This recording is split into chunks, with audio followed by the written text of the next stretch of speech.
This one weighs 2.65 kilograms. So, nasa 265 dirham siya or 4,240 pesos. Isang piraso lang yan, palangga. Wow! Haring alimango. So kapag haring alimango ba, automatic lalaki lang? Walang babae? Tatanong tayo. This one female. So it's still called king crab. I think even it's female.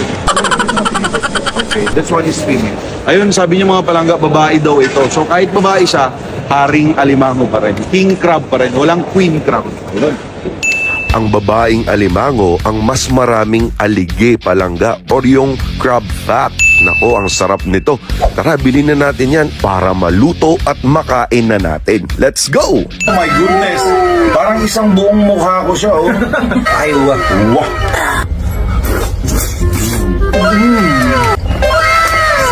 Oh my God.